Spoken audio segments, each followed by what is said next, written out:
Olá pessoal, essa aula ali então era para ter ido ao ar ao vivo pela nossa live pelo Facebook, né? Mas eu tive problemas e não consegui acessar. Estou gravando e estou postando posteriormente. Então a nossa lição de hoje ela se refere à nossa revista sobre evangelismo e missões. E a lição que nós estamos estudando hoje é a nossa lição número 8, na nossa escola bíblica dinâmica, escola bíblica à distância, escola bíblica discipuladora, conforme a gente achar mais conveniente. A lição de hoje é: todos podem fazer missões. Ou talvez a gente podia se perguntar assim: todos podem fazer missões?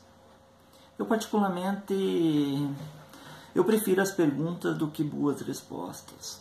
Boas respostas têm a tendência de nos levar a um comodismo.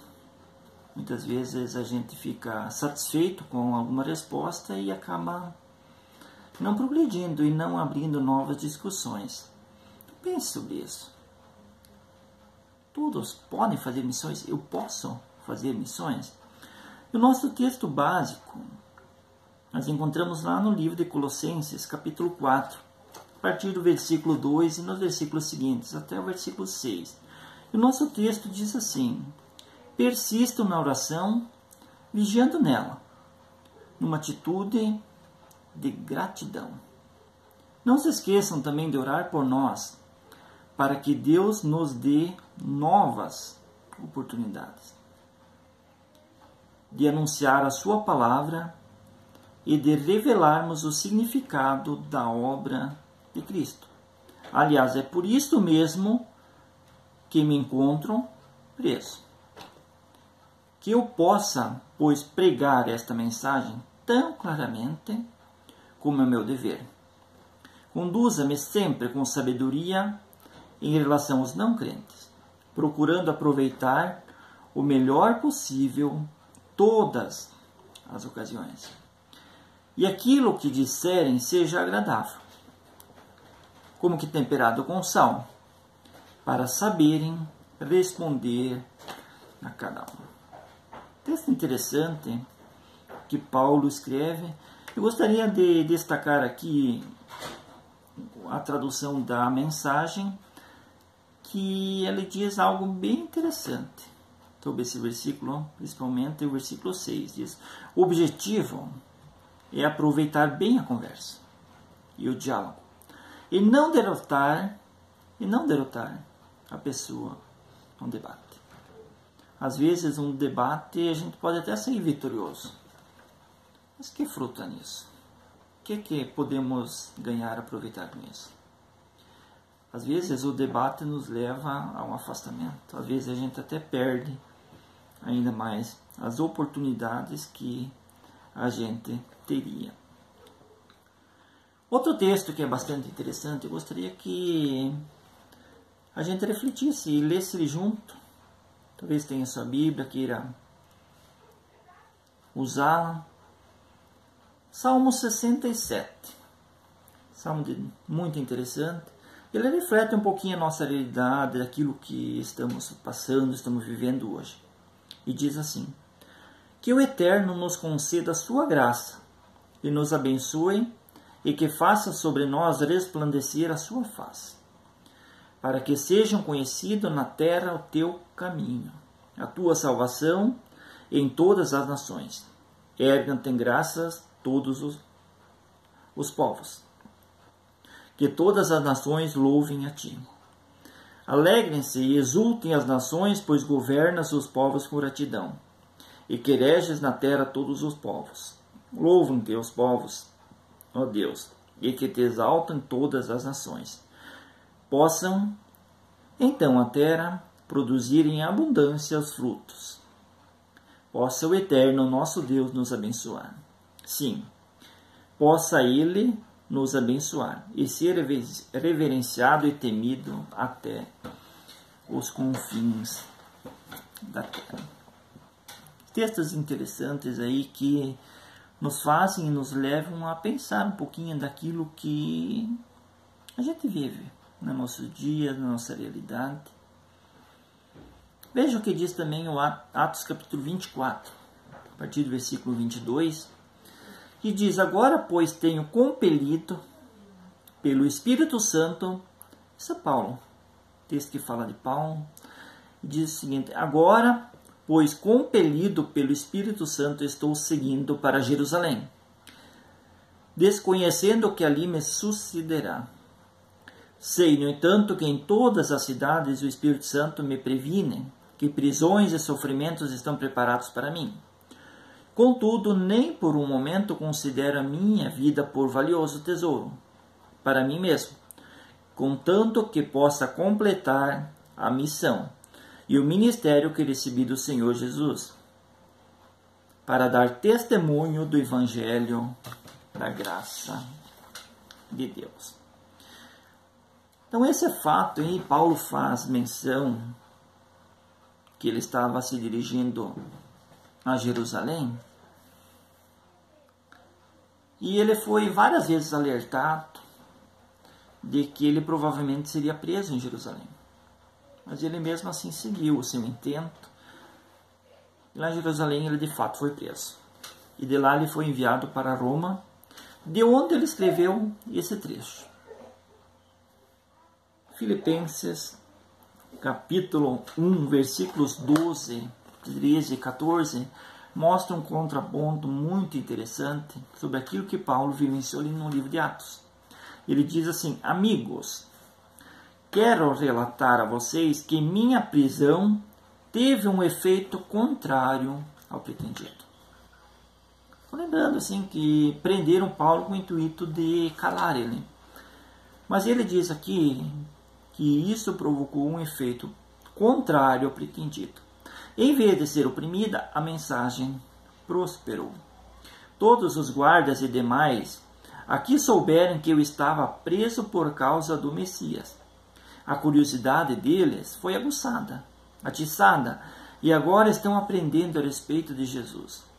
Além disso, muitos seguidores de Jesus tiveram a fé avivada, e agora se dedicam a falar com muita mais coragem a respeito de Deus e do Messias. Interessante esses textos nos preparam para entender um pouquinho sobre aquilo que entendemos e aquilo que pensamos sobre missões.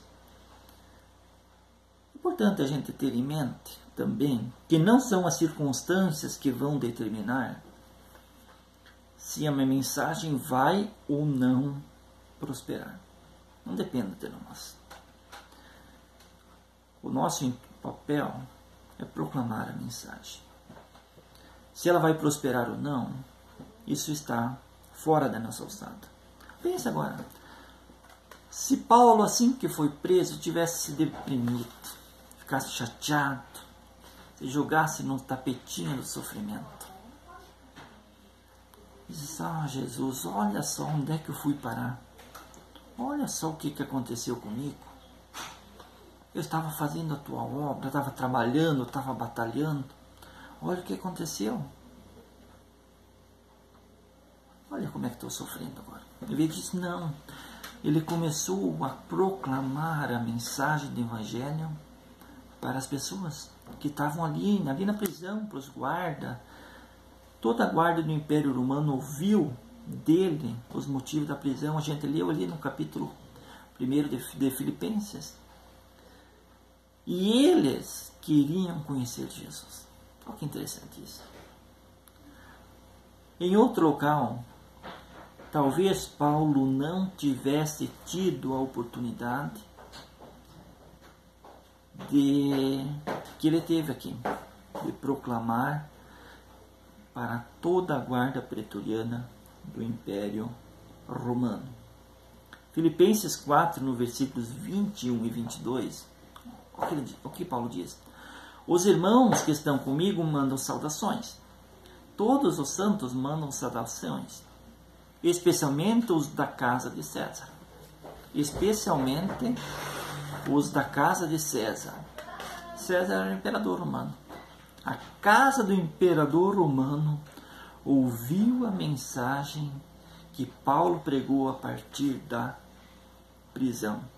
Você já pensou em ser missionário?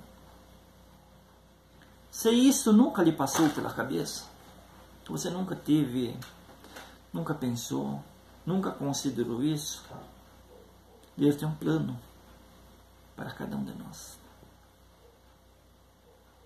Aí mesmo, no lugarzinho que você estiver, não sei onde é que você está assistindo, diga ali nos comentários. Mais tarde a gente ia fazer essa transmissão ao vivo. Faça suas perguntas, seus comentários, a gente vai estar respondendo numa outra oportunidade. Talvez você possa ser um missionário na outra parte do mundo, outro local do mundo. Mas cá entre nós. Para quem está lá no outro lado do mundo, o outro lado do mundo é aqui. Pois bem, é aqui mesmo, a partir das nossas casas. Deus quer que nós façamos missão a partir de onde nós estivermos. Você pode dizer agora, mas agora eu tenho minhas dúvidas. Veja o que Marcos diz lá no capítulo 16, no versículo 15. Diz o seguinte: enquanto estiverdes indo pelo mundo, proclamai o evangelho a toda criatura.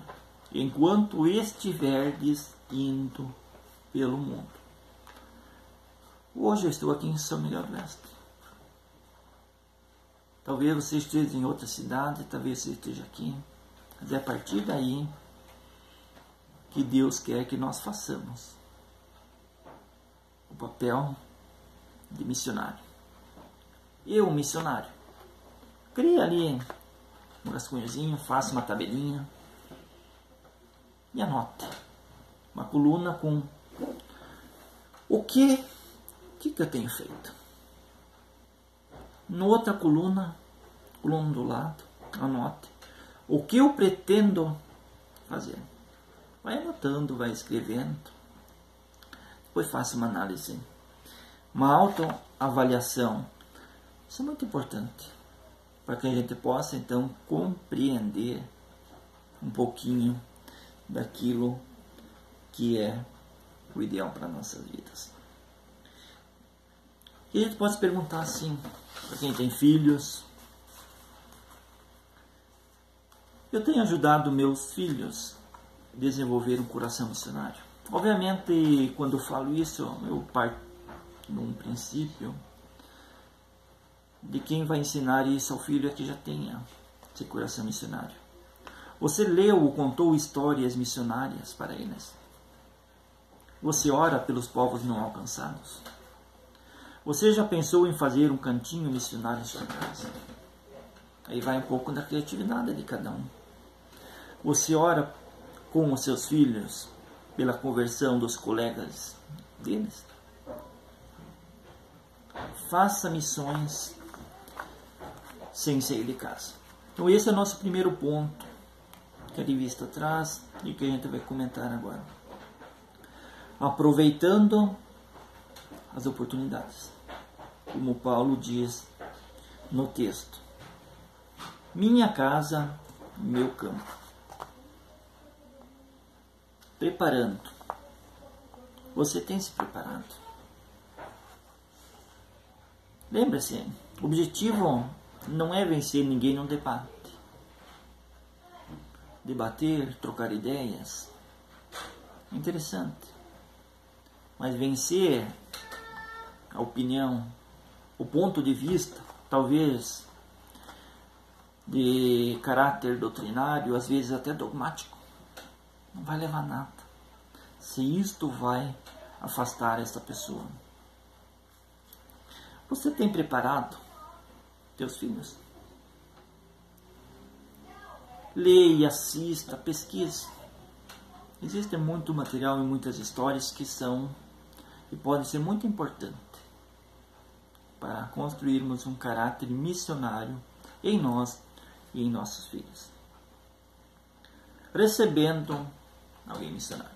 Tivemos há pouco tempo atrás, e normalmente nós temos de tempos em tempos na nossa igreja a visita de alguém que passou algum tempo no campo missionário.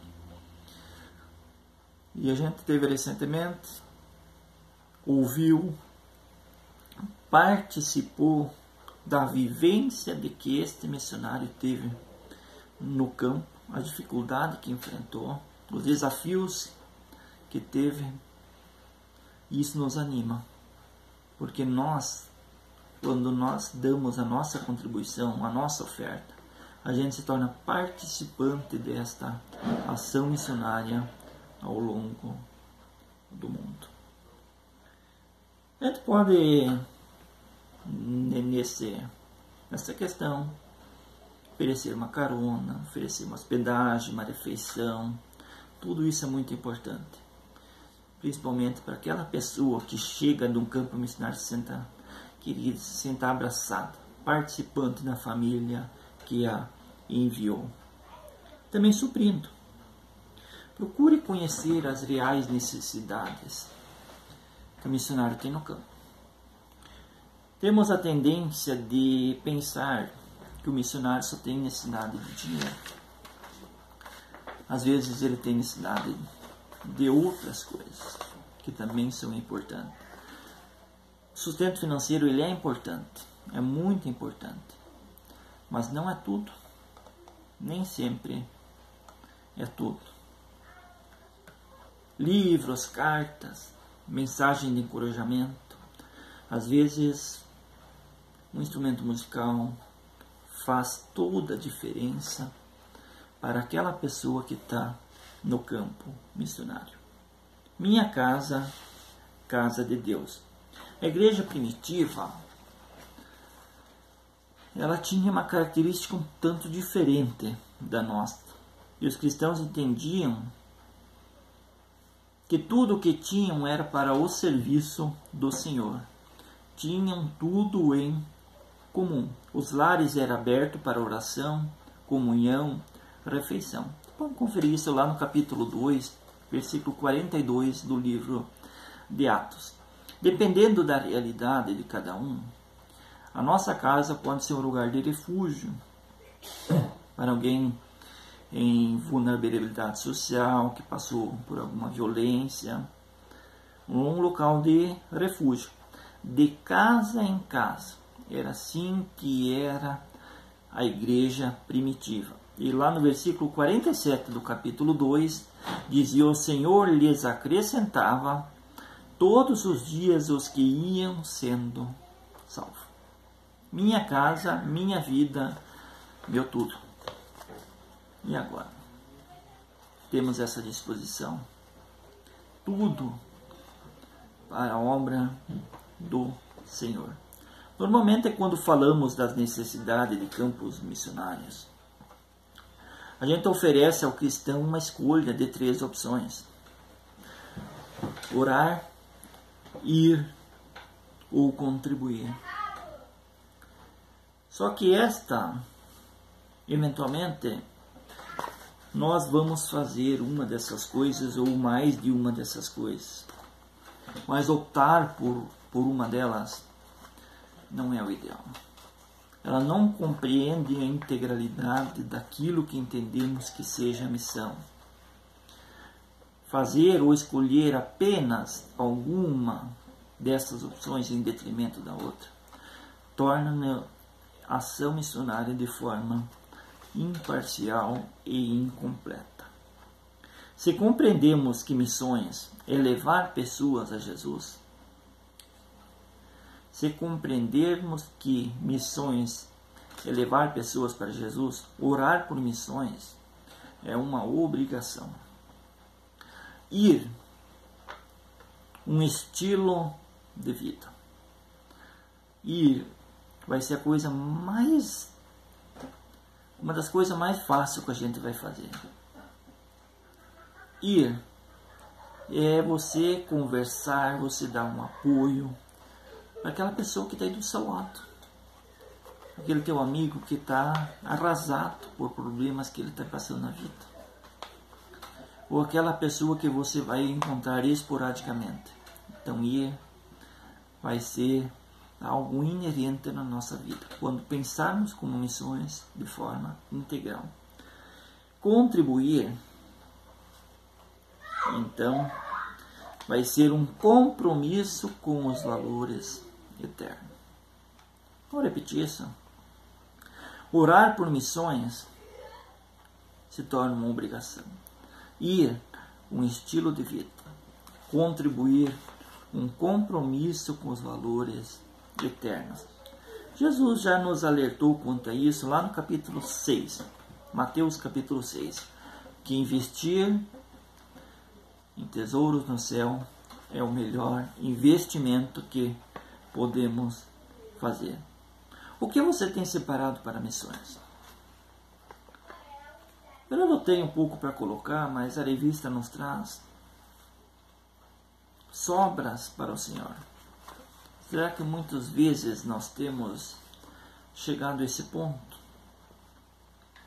Isso me fez lembrar de uma história que encontramos lá no livro das Crônicas, no capítulo 21 do primeiro livro das Crônicas, quando houve um grande flagelo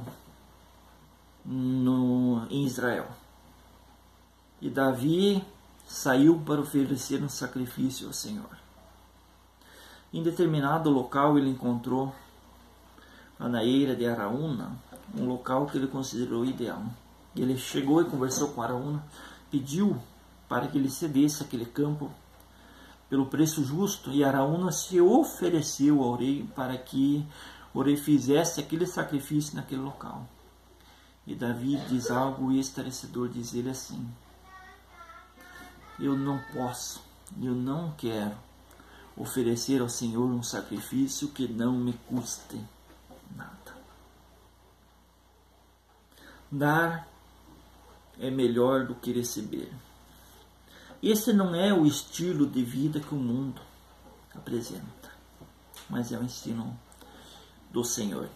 O princípio da mordomia cristã estabelece que tudo o que temos vem e provém do Senhor. Nós somos administradores daquela parte que fica conosco. Quem é cristão sabe da parte que eu estou falando, entende? Daquela parte que a gente diz, não, essa parte fica para mim, eu vou cuidar dela. Tudo provém do Senhor, porque a partir do Senhor é que nós tivemos saúde para trabalhar. Saúde. Porque quando a gente fica doente, a gente recorre ao Senhor e pede para Ele restaurar nossa saúde. Então, quando a gente tem saúde, entendemos também que ela proveio do Senhor. Então, quando eu separo a minha parte e levo ao altar do Senhor, eu estou assumindo diante de Deus, como um princípio de lei espiritual, que aquela parte, outra parte, que fica comigo, proveio do Senhor. E tudo isso também deve ser usado para glorificar ao Senhor. Só aprendemos a dar a partir do momento em que começamos a agir, ofertar. E ali os estudiosos, os especialistas, os psicólogos, os psiquiatras, vão nos dizer que as pessoas que são voltadas à filantropia, a ajudar o próximo, são pessoas mais felizes. Então é o princípio que a palavra já nos havia ensinado. Oferte você também. E isto vai oportunizar que mais pessoas conheçam a Jesus. Lembre-se, Deus deu aquilo que tinha de mais precioso, o seu Filho. Expedições missionárias. Expedições missionárias são algo que podem ir destinado para os leigos. Como exemplo, os radicais, trabalhos de impacto, ações missionárias que envolvem uma semana, um mês. Normalmente é quando convoca-se para uma ação missionária excepcional. Como exemplo, uma tarde de entrega de folhetos, normalmente a gente consegue um grande número de voluntários. Porém, quando a gente tem algo maior, normalmente temos a tendência de nos retrair-nos. Ficamos assustados com aquilo, não entendemos o porquê daquilo. Muitas vezes temos medo de encarar aquilo. Para isso, precisamos ter alguns pré-requisitos. O compromisso com o Senhor é básico, é elementar e é primário. Também ter disposição para se adaptar à cultura, à alimentação, língua. Ficar um tempo talvez sem o WhatsApp. Aliás, eu tenho me chateado bastante com o WhatsApp nos últimos dias, né? Tenho trabalhado durante o dia, muitas vezes não tenho acessado. Quando chego em casa, dá uma olhadinha lá, tem dezenas de mensagens. Talvez tem dias que até centenas. Se for ler uma por uma, assistir uma por uma, levaria horas. Você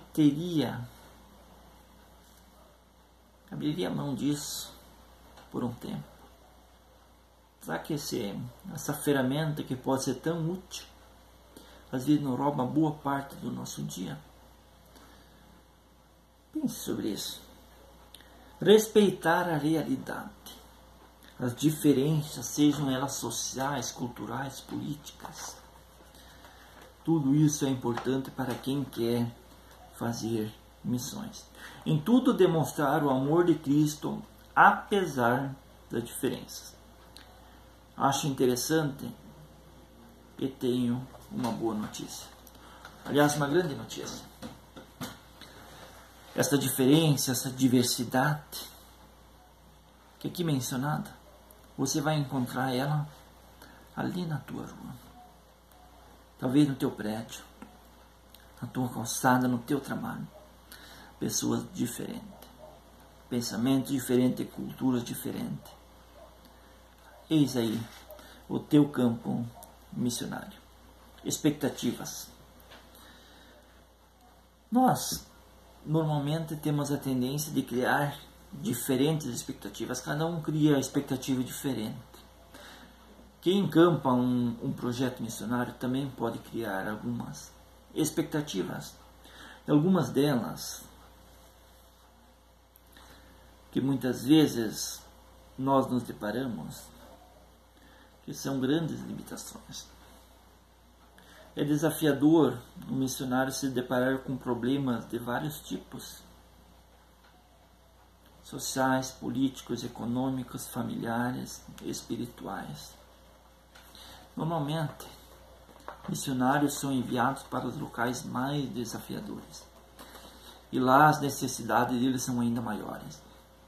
Orações, ofertas, apoio. Por isso que quando você conversa, quando você ouve, quando um missionário se reporta a nós, eles agradecem muito as nossas orações. E também pedem para que a gente continue sustentando eles em oração. E a nossa oferta, então, ela vai fazer uma grande diferença naquela comunidade, naquele local, mesmo que ela seja bem pequenininha. O retorno muitas vezes de algum missionário, ele é bastante desafiador, mas é importante que nós demos a oportunidade para esse missionário compartilhar aquilo que ele viu, aquilo que ele passou, a vivência que ele teve. Afinal, o trabalho não terminou. E o testemunho dele pode desafiar a outros. Mas e os frutos disso? Gostamos de ver resultado. Quem não gosta de ver resultado? E às vezes Deus nos deixa ver alguns frutos para que a gente não desfaleça, para que a gente não desanime. Eu acho muito legal e a serenidade que Paulo teve quando ele escreve aos Coríntios, ele diz assim, numa contenda que teve lá sobre essa questão, né? Ele diz, olha, um planta, outro rega, outro ainda colhe, mas quem deu o crescimento mesmo foi o Senhor. Então não é vanglória para ninguém. Também temos os profissionais de missões. Quando falo profissionais de missão, eu não estou falando de apenas de pastores. Que alguns países, alguns locais do mundo, algumas comunidades, a entrada de um pastor não é permitida. Muitas vezes nesse local, quem pode acessar é um médico, um dentista, um técnico de futebol, uma enfermeira. Aliás, profissionais de saúde, professores, são muito bem-vindos nesses locais. E a partir disso, pessoas têm se dedicado a evangelizar num trabalho de formiguinha. Um trabalho bem pequenininho, discreto, mas com um grande impacto no reino de Deus. A gente tem uns dados para que tenham um suporte. A Junta de Missões Nacionais, que é a junta da Convenção Batista Brasileira, ela tem mais de 2.000 missionários nos 5 continentes. Quando você dá sua oferta de missões mundiais, aquela oferta que a gente já teve o mês de março na nossa igreja, e que a gente tem a oportunidade até o dia 10 de ofertar